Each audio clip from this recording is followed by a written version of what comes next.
The bookmaker's hands were shaking. Not from cold. Verak Crossing ran warm. Always. The life support system on the station was calibrated for brokery comfort, and brokery liked it thick and humid. Sol had worked this gambling hall for 19 years and had never once worn a jacket inside. But right now, his wide flat fingers were trembling over his display panel, and every time someone walked up to place a bet on the human, he pushed their credits back without looking at them. "I'm not taking it," he said. Again, for the 11th time in an hour. A Drevathi trader slapped both palms on the counter. "The odds are 30 to 1. You'd be making money." "I know what the odds are. I set the odds." Sol finally looked up. His large amber eyes were calm, but his jaw was tight. "Go bet on Daro. Everyone should bet on Daro. I'm not taking the other side." The Drevathi stared at him for a moment, then walked away muttering. Sol exhaled slowly and looked back at his screen. Daro's fight record was open in one tab. 300 duels. 300 wins. Not a single mark against him in the injury column. Not for him. His opponents were a different story.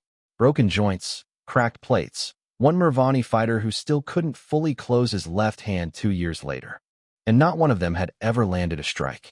That was the thing people kept misunderstanding about Daro. They thought his record was about strength or speed or some secret fighting technique passed down through Vethrani warrior clans. Those things were true, but they weren't the point. The point was the reflex read. Every species telegraphed movement before it happened. Muscle tension, weight shift, the tiny adjustment of the shoulder before the arm committed. The Vethrani had evolved to detect those signals faster than conscious thought. Daro had trained that ability to a level that made him effectively untouchable. Nobody could hit what had already moved. Sol had watched 40 of those 300 fights in person. He understood exactly what he was refusing to bet against. It wasn't cowardice. It was arithmetic. On the other side of the station, in a bunk room that cost 11 credits a night, a man named Rail Voss was asleep. He had arrived at Verak Crossing on a small transit hauler, alone, carrying one duffel bag.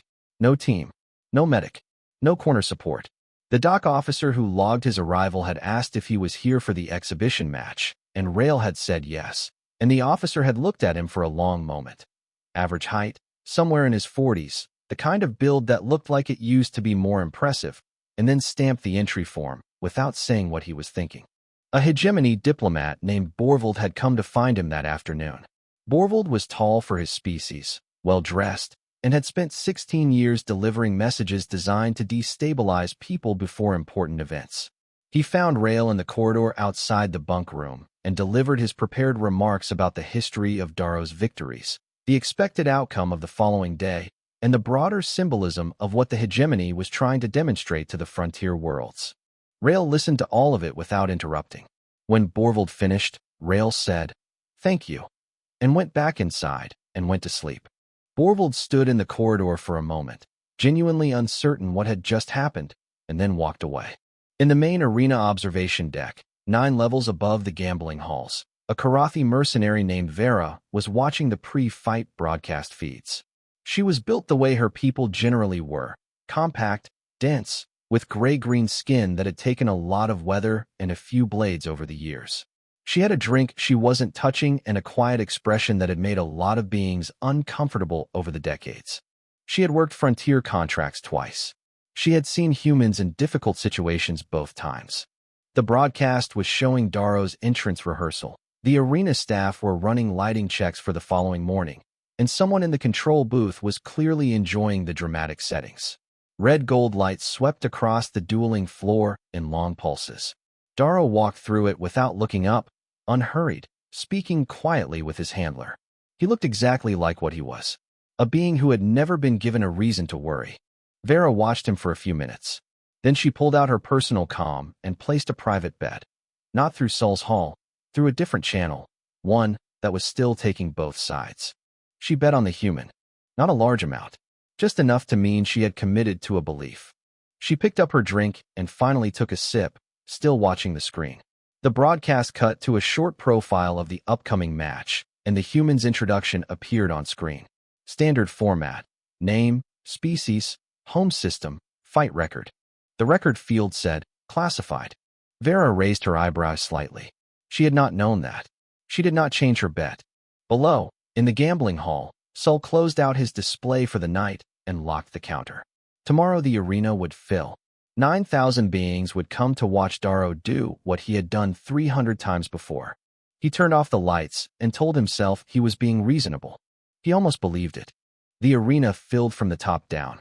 The cheap seats went first, standing platforms near the ceiling, packed with beings who had paid the minimum entry fee and would spend the match craning over each other for a view. Then the mid-levels, the bench rows, the cushioned sections. By the time the floor-level observer boxes filled with hegemony officials and press representatives, the arena was already loud enough that conversation required effort. 9,214 beings, according to the counter at the main gate. Sol was not among them. He had decided at the last moment that he did not want to watch in person and had set up a broadcast feed in his back office instead. He told himself this was a practical decision. He had work to do, records to update after the match. He sat in his chair and watched the screen and did not do any work. The opening ceremony was standard Varec crossing format. A horn signal, a light display, then the formal announcements delivered by a Drevithi presenter with a voice built for exactly this kind of moment. Each fighter was introduced by their record, their species' physical classification, and their documented method of victory. Darrow came first. The presenter took 4 minutes and 12 seconds. He covered the 300 fights by era, highlighting the most significant opponents, noting the species classifications of each, 7 distinct alien types among the defeated. He described the reflex red in careful language, calling it a neurological advantage of significant documented effect. He named the Mervani fighter who still had trouble with his left hand. The crowd grew louder with each line. When the announcer finished, Darrow walked to the center of the floor. He acknowledged the crowd with a single raised hand. Not dramatic, not performed. Just a confirmation that he was present and ready. The arena noise reached a level that made the lighting rigs vibrate. Then the presenter read Rail's introduction. Rail Voss. Human. Home System. Terran Frontier. Sector 4. Fight Record. Classified. 11 seconds. The noise dropped fast. Not to silence, to something confused. 9,000 beings processing the same information at slightly different speeds. The word classified moved through the arena like a ripple across still water. People turned to each other. People checked their personal displays. The press box erupted in quiet, urgent typing.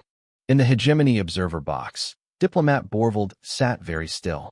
He had been told Rail's record was sealed for administrative reasons, that the classification was a frontier bureaucratic quirk, nothing meaningful. He had accepted that explanation because he had wanted to.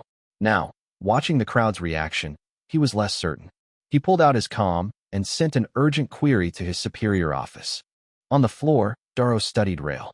The human walked to the center at an even pace. He wore standard light armor, nothing custom, nothing reinforced. His hands were at his sides, relaxed. His posture was easy in a way that read, to Darrow's trained eye, like a man who had forgotten he was being watched by thousands of beings. Darrow began his analysis. He did this with every opponent, reading the body, cataloging the habits, building the prediction map before the first signal was given. Stance. Weight slightly forward, which suggested a preference for closing distance. Shoulders. Low and back, not coiled. Hands. Open, fingers loose. Eyes. Looking at the floor. He was looking at the floor. Darrow had faced nervous fighters. He had faced calm fighters. He had faced fighters performing calm while being nervous. He understood the difference. This human was not performing anything. He was simply standing there, somewhere else in his own head, in no visible hurry to be present. Darrow had seen this once before, a Tharvald monk who had trained for 40 years in a discipline that suppressed anticipatory movement. That fight had lasted 9 seconds instead of the usual 3. He placed Rail in the same category and adjusted his prediction map accordingly. He chose opening combination 7. Controlled, efficient, designed to end things without damage. The signal fired. Darrow moved. The reflex red activated the moment he committed to motion, scanning forward for the human's response signal, reaching for the micro tremors that would tell him where Rail's body intended to go before it went there. The reflex red found nothing. Not slowness. Not hesitation. Not the suppressed signals of the Tharvald monk, which were still signals, just quieter. This was the absence of signal entirely. Rail's body was in motion, closing the space between them, and there was nothing ahead of that motion for Darrow to read. In the time it took Darrow to process this, a fraction of a second, the smallest gap in 300 fights, his combination was already committed. He could not stop it. He could not redirect it. The prediction map had no data to update. For the first time in 301 fights, Darrow the Untouchable did not know where his opponent was going to be. He found out immediately after. The sound the crowd made was not a cheer. It was not a gasp either. It was something between the two, a sharp collective intake. 9,000 beings processing the same impossible image at the same moment. Darrow the Untouchable, standing 2 steps past his original position. Guard arm turned at the wrong angle. Weight shifted wrong. Off balance for the first time in recorded history. And the human standing calmly 2 feet away, palm already withdrawn, expression unchanged. 1 second. That was how long the duel had been running. In his back office, Sol stood up from his chair without deciding to. He was simply standing, staring at his broadcast screen, his coffee going cold beside him.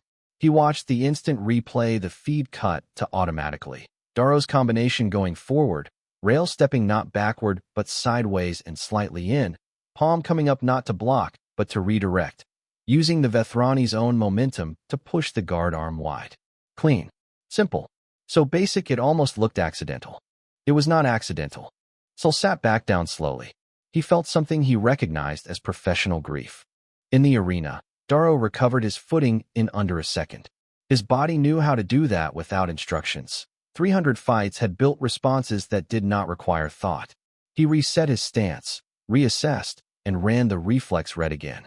Again, nothing readable. He tried to understand it while still moving, which was the only time he had ever had to think this hard during a fight. The reflex read worked by catching the body's preparatory signals, the way a shoulder loaded before a strike, the way the hips turned before a kick, the way the eyes shifted before a takedown attempt. Every living thing that had ever stood across from him had produced those signals. It was biology. It was physics. Bodies did not commit to motion without preparing for motion. This human's body apparently had not received that information. Darrow pushed forward again, faster this time, more combinations layered, giving less time between movements for an opponent to find gaps. His speed was not the issue. His speed was genuine, documented, one of the physical advantages the Vethrani held over most species in close combat. Rail moved through the combinations the way water moved through rocks, not fighting the current, using it. A pivot here, a half step there, one arm coming up at a precise angle to let a strike slide past rather than absorbing it. He was not evading. He was redirecting. Every movement Darrow made was becoming part of a geometry Rail had already calculated. 3 exchanges. No contact made by Darrow. 1 more placement touch made by Rail, shoulder this time, brief, instructive. The crowd had gone from confused to very, very quiet.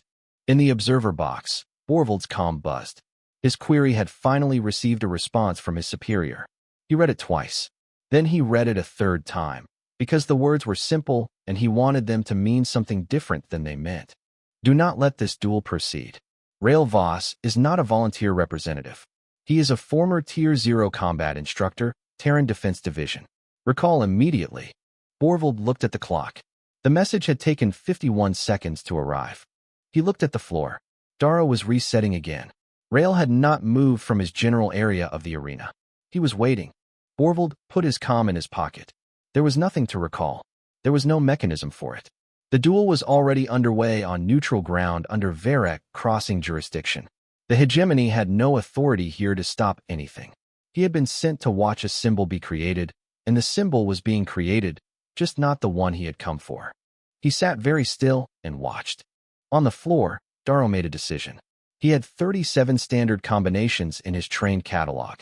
He had burned through 9 of them. He stopped cycling through combinations and did something he had not done in over 100 fights. He went to his signature. It was the technique that had ended 61 duels. A 3-beat sequence, left feint, right close, drop and lock. That worked because the 3rd beat was initiated before most opponents processed the 2nd. It required no predictive reading from him. It was simply faster than reaction time. He had never had an opponent counter it. He was not certain it could be countered. He committed to it fully, the way it had to be done to work. and as he moved into the first beat, he watched Rail's face for the first time in the fight. Rail was not watching his hands. He was not watching his feet or his center mass. His eyes were fixed on Darrow's left shoulder, the shoulder that loaded, slightly, almost invisibly, at the beginning of the sequence. The shoulder that only loaded that way for this specific technique. Darrow understood. In the middle of a committed motion, he could not stop, that the human had identified the signature before it began. Not during it. Before it. He finished the sequence anyway. There was nothing else to do. The signature move did not land. There was no crash of contact, no dramatic reversal, no moment of visible struggle. Rail was simply not in the position the technique required him to be in. He had moved 6 inches to the left, not away from Darrow, but into a different angle entirely, one that made the third beat reach for empty air. His counter was already completing before Darrow's arm came back. It was a single controlled push to the chest. Measured force. Enough. Darrow went to one knee. The arena had been quiet before. Now it was something beyond quiet. A hell breath stretched across 9,000 beings who did not know how to exhale. No one had a word for what they were watching. Every culture represented in those seats had stories about beings who were untouchable, unbeatable, beyond challenge. Those stories always ended the same way, with the legend confirmed, the challenger broken, the natural order restored. The natural order was currently on one knee on the dueling floor of Varek Crossing. Vera, watching from the mid-level seats, set down her drink. She had placed her bet the night before based on 2 frontier contracts and a general understanding of what humans produced when they decided something mattered. She had been right. She did not feel triumphant. She felt something quieter than that. The specific feeling of watching a belief you held privately turn out to be true in front of a crowd that had not shared it. In the broadcast booth, the director had his hand over the cut switch. His comm had been ringing for 40 seconds. He had not answered it. On his screen, Darrow was on one knee, and the human was standing still, and neither of them had moved for 4 seconds, and the director was old enough to understand that he was looking at a moment that would exist in archives for a very long time. He took his hand off the switch. Rail stood where he was. He had stepped back when Darrow went down, not retreating, just giving distance. He was not standing over the Vethrani. He was not performing for the crowd. He was simply waiting, the same way he had been waiting since the beginning of the fight, in that unhurried way that had looked like ignorance the day before and looked like something else entirely now. Darrow stayed on one knee longer than he needed to. He was not hurt. The push had been controlled. He had registered that even as it connected. A Tier 0 instructor would know exactly how much force was required to put a body down without causing injury. Darrow's knee was on the floor because his balance had gone, not because anything was broken. His knee was on the floor. He looked at the dueling surface 6 inches from his face. He had seen this view in training, years ago, before his record began. He had not seen it since. The texture of the floor was plain composite material, gray, slightly rough. He had never had reason to notice it before. He thought about the hegemony contract. He thought about the 31 beings who had reached out to hire him in the last year alone. He thought about the way other beings moved when he entered a room. That particular shift in posture that was not quite fear and not quite respect, but lived somewhere between them. He thought about all of it, and then he set it aside. He raised his head and looked at the human. Rail met his eyes without expression. Not cold, not triumphant, simply present. Darrow stood. He did not move back into his fighting stance. He straightened to full height, considerably more height than the human, a fact that felt less significant than it had an hour ago. And he stood without his guard up, without his weight forward, without any of the trained combat readiness he had carried into this arena. He spoke out loud, in open air, without a comm or a transmitter. His voice was large enough that the nearest sections heard it clearly. What are you? The question moved through the arena in pieces as beings near the front relayed it back to those farther away. By the time it reached the upper standing platforms, the floor had gone so quiet that the environmental system's hum was audible. Rail was quiet for a moment, not hesitating, thinking about how to say something accurately. A teacher, he said. I was an instructor for the Terran Defense Division. Tier 0. I retired 4 years ago. A pause. The council picked me because they thought my record being sealed meant I had no record. They wanted a human in this arena who would lose in front of 40-star systems. He said it without anger. Just information. I decided they should not have that. Darrow listened to all of it. He looked at the human for a long moment, at the plain armor, the calm face, the complete absence of anything that needed to be performed for anyone watching. Then he raised his right hand, open palm, extended forward at chest height. In Vethrani culture, the gesture had one meaning. It had carried one meaning for 600 years of documented tradition. It was not surrender.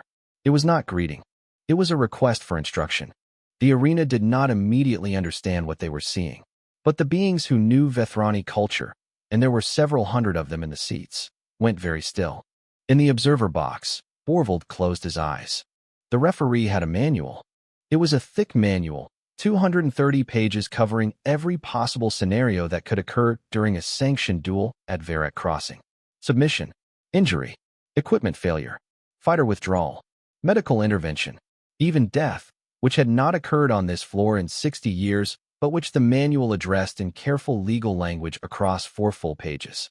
There was no page for this. The referee, a veteran Brokary official named Desh, who had overseen 412 matches over 22 years, stood at the edge of the floor and looked at the 2 fighters, and then looked at his manual, and then looked back at the 2 fighters.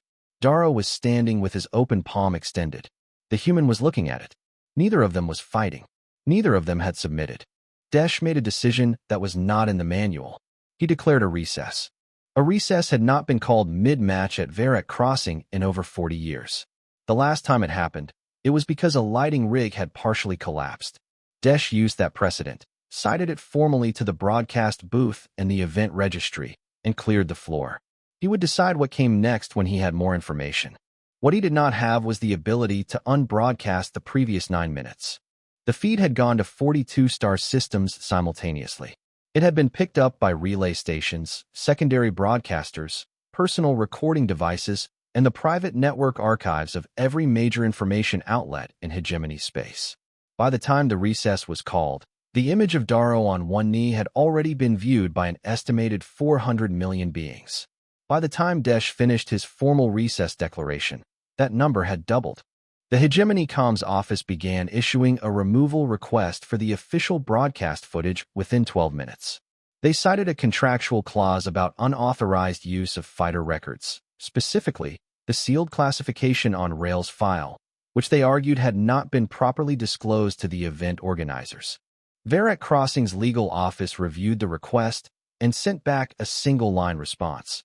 The station operated under neutral jurisdiction and did not process content removal requests from member governments. The removal request itself was published by 3 news outlets before the hour was done. In the observer box, Borvold sat with his hands flat on his knees and his comm turned face down on the seat beside him. It had stopped ringing 20 minutes ago. He took this to mean that his superiors had either given up trying to reach him or had moved on to managing the larger problem. He suspected the latter. He was correct. He had spent 16 years as a diplomat. He understood leverage. He understood optics. He understood the specific and irreversible damage done when a symbol fails publicly and the failure is preserved on 42 simultaneous feeds. There was no message he could send, no statement he could issue, no framing that would change what 9,000 beings in this arena and 400 million watching at home had already seen. He picked up his comm. He sent one message to his office. I will file a full report on arrival. Do not expect me for 2 days. Then he put the comm back in his pocket and sat quietly in the empty observer box, because there was nothing else useful for him to do. Below the main arena level, in the wide service corridor that ran behind the fighter preparation rooms, Darrow and Rail were standing 4 feet apart without witnesses. Darrow had removed his outer armor layer and was holding it under one arm. On the chest plate, visible from the front, a small badge, matte black, bearing the Hegemony contractor sigil. He had worn it on 36 paid engagements over the past 4 years. He looked at it for a moment. Then he set the armor down on a supply bench and left the badge sitting on top of it. He did not say why. He did not look at Rail when he did it. Rail looked at the badge. He picked it up, held it for a moment, then set it back down next to the armor. You don't owe me anything, he said. You fought clean. Darrow nodded. He was quiet for a moment. When he spoke, his voice was lower than it had been in the arena. The council will send someone else. They cannot leave this without a response. I know. The next one will not ask for a duel. They will not want a record. I know that too. Darrow looked at him. Then why are you walking back toward the docking bay alone? Rail picked up his duffel bag from the floor where he had left it before the match. He put it over one shoulder. Because I'm not going to spend my life being afraid of what they might send, he said. That's not a way to live. He walked. Darrow watched him go. At the far end of the corridor, near the exit toward the public concourse, Sol the bookmaker was standing with his back against the wall and a credit chip in his hand. He had come down from his office on instinct, following the feed until he couldn't watch anymore, and then walking until he ended up here. He held out the chip as Rail approached. A large number. The winnings from the private bets he had ultimately been unable to stop himself from placing, in the last hour before the match, on the human. You broke my business model, Sol said. Rail looked at the chip. Send it to the Frontier Relief Fund. Sector 4 has a medical station that's been running short for 2 years. He walked past. Sol stood in the corridor holding the chip, listening to the footsteps fade. He looked down at the credit display. He looked up at the empty hallway. He sent the transfer. The ship was small, and it smelled like recycled air and old navigation charts. Rail had bought it used, 7 years ago, from a freight operator on the edge of Terran space who had been happy to be rid of it. It had a cracked display on the secondary console that he had never fixed, a water recycler that made a low grinding sound every 4th cycle, and a jump drive that worked perfectly as long as you gave it 12 minutes to warm up instead of the 7 the manual recommended. He knew all of its problems. He trusted it anyway. He sat in the pilot seat and looked at his message queue. 39 new items. He scrolled through them without opening most. Hegemony Legal Office. Ignored. Press requests from 6 different outlets. Ignored. A message from someone claiming to represent a mercenary guild that wanted to discuss mutual interests. Ignored. 2 messages from Frontier System representatives he did not know yet, set aside for later. 1 message from a settlement on a world called Durith in Sector 4. It was short. No formatting, no official header.